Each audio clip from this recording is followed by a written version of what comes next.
ஸ்ரீ மகாகுரப்யோ நமஹ. ஹரிஹி ஓம்.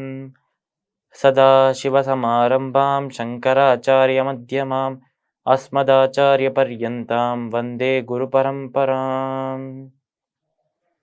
GeM TV நண்பர்களுக்கு எனது வணக்கங்கள். இன்றைய நாள் அனைவருக்கும் இனிய நாளாக அமைய எல்லாம் வல்ல இறைவனை வேண்டி இன்றைய மதமும் நம் மதமே நிகழ்ச்சிக்கு செல்வோம். இன்னைக்கு நம்ம பகவத்கீதையிலிருந்து ஒரு ஸ்லோகத்தை விரிவான அர்த்தத்தோட பார்க்கலாம். பிரசாதே சர்வதுக்கானாம் ஹானிரஸ்யோபஜாயதே பிரசன்ன சேதசோ யாசுஹு புத்திஹி பர்யவதிஷ்டதே. இது பகவத்கீதையின் 2வது அத்தியாயமான சாங்கிய யோகத்தோட 65வது ஸ்லோகம். இந்த ஸ்லோகத்தின் அர்த்தத்தை பார்க்கறதுக்கு முன்னாடி இதுக்கு முன்னாடி பார்த்த ஸ்லோகங்களின் அர்த்தத்தை பார்க்கலாம் சுருக்கமாக. அதாவது கிருஷ்ணர் ஒரு விஷயத்தின் மீது, அதாவது ஒரு பொருள் உலகத்தில் இருக்கும் ஒரு விஷயத்தின் மீது பற்று வைத்தால், ஆசை வைத்தால் அதிலிருந்து வரும் பிரச்சனைகளை, அதிலிருந்து வர ப்ராப்ளம்ஸை சொன்னார் கிருஷ்ணன்.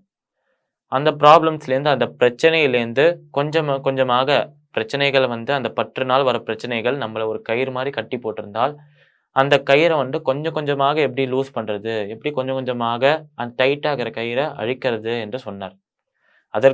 இதுக்கப்புறம் வர ஸ்லோகங்கள் கொஞ்சம் கொஞ்சமாக பொறுமையாக அந்த கயிறை அழித்து கடைசியில் முழுமையாக எப்படி இது விடுதலை பெறுறது என்று சொல்வார். அதனால இந்த கயிறை கொஞ்சம் கொஞ்சமாக அழிக்கிறதுக்கு முதல் படியாக எந்த விஷயத்தை செய்தாலும் ஒரு உறுதியான, எந்த விஷயத்தை செய்தாலும் ஒரு ஸ்டேபிளான மைண்டோட செய்யணுமா. இந்த மாதிரி ஒரு ஸ்டேபிளான மைண்டு நம்ம மனசை நம்ம கட்டுப்படுத்தினால் மட்டுமே தான் கிடைக்கும். அதனால நம்ம கட்டுப்படுத்திக்கிட்டு ஸ்டேபிளாக இருக்கிற ஒரு மைண்டோட, எப்பயுமே உறுதியாக நிலையாக இருக்கும் மனதோட செய்யும் எந்த ஒரு காரியத்தின் பலனும் இவ்வளவு பயங்கரமாக இருக்காது அர்ஜுனா என்று சொன்னார் கிருஷ்ணர். இப்ப இந்த ஸ்லோகத்துல போன ஸ்லோகத்தின் தொடர்ச்சியாக தான் சொல்றார். பிரசாதே சர்வதுக்கானாம் ஹானிரஸ்யோபஜாயதே. அதாவது யார் ஒருவன் எந்த விஷயத்தையும் ஒரு உறுதியான நிலையான மனதோட செய்கிறானோ, யார் ஒருவன் தன் மனத்தை கட்டுப்படுத்தி எந்த விஷயத்தையும் செய்கிறானோ அவனுக்கு பகவானின் அருள், கடவுளின் அருள், அதாவது பிரசாதம் கிடைக்கும் என்று சொன்னார் கிருஷ்ணர். இப்போ இந்த பிரசாதமான பகவானின் அருள் ஒரு மனிதனுக்கு கிடைத்தால், அவன் மனதை கட்டுப்படுத்தினால், அந்த மனத்தை கட்டுப்படுத்தினால பகவானின் அருள் கிடைத்தால் அந்த அருளிலிருந்து என்னென்ன விஷயங்கள் நடக்கும் என்று சொல்றார் கிருஷ்ணர் கண்டினியூஸாக. பிரசாதே சர்வதுக்கானாம் ஹானிரஸ்யோபஜாயதே. அதாவது எப்போ கடவுளின் அருள் அவனோட மனத்துக்குள்ள வர்றதோ அந்த மனசுல இருக்கிற மற்ற விஷயங்கள், மற்ற பற்றுகள் எல்லாம் கொஞ்சம் கொஞ்சமாக வெளியே போக ஆரம்பிச்சிருமா. பிரசாதே சர்வதுக்கானாம் ஹானிரஸ்யோபஜாயத்தே. ஏற்கனவே பார்த்தோம், இந்த பற்றுகள், ஆசைகள் எல்லாம் போயிட்டுனா அந்த ஆசைகளோட சம்பந்தப்பட்ட சோகங்கள், அந்த ஆசைகள் கிடைக்கலையே என்று நம்ம மனதில் இருந்த கோபங்கள், அதே நேரத்தில் இந்த ஆசை நிறைவேறாம போயிடுத்து, நமக்கு எதுவுமே வேண்டாம் என்று இருக்கும் அந்த மோகம், அந்த எதுவுமே என்ன செய்யறதுனே தெரியாம இருக்கும் அந்த ஒரு நிலை, இது எல்லாமே போயிடும்.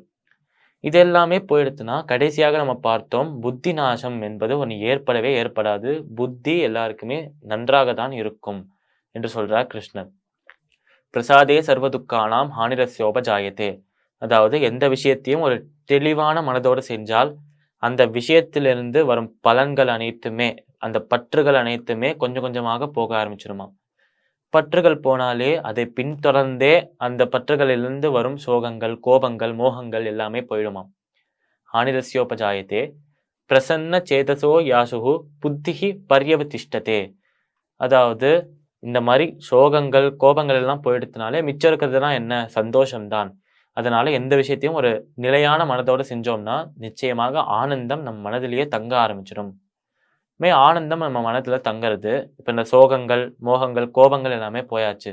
இப்போ புத்தி எங்க இருக்கு என்று கேட்டால், அந்த விஷயத்தை செய்யறோம், நிலையான மனதோட செய்யறோம்னா புத்திக்கு வேலை கம்மியாக இருக்குமா. இந்த மாதிரி புத்திக்கு வேலை அப்போ கம்மியா இருக்கும்போது அந்த புத்தி, அந்த மூளை பகவானை பற்றி நினைக்க ஆரம்பிக்குமா. அதனால அழகா என்ன சொல்றாருன்னா, எந்த விஷயத்தை செய்தாலும் மனதை உறுதியாக வச்சுக்கிட்டு செஞ்சோம்னா அந்த மனதை உறுதியாக வைக்கிறது மூலமாக புத்தியை சுத்தமாக வச்சிருக்கலாம். புத்தியை எப்போ சுத்தமாக வச்சிருக்கோமோ அப்போ கடவுளின் சிந்தனை புத்தியில் வர ஆரம்பிக்கும் என்று சொல்றார் கிருஷ்ணர். இந்த ஸ்லோகத்திற்குண்டான விளக்கம் இதுதான். மீண்டும் நாளை சந்திப்போம். நன்றி, வணக்கம்.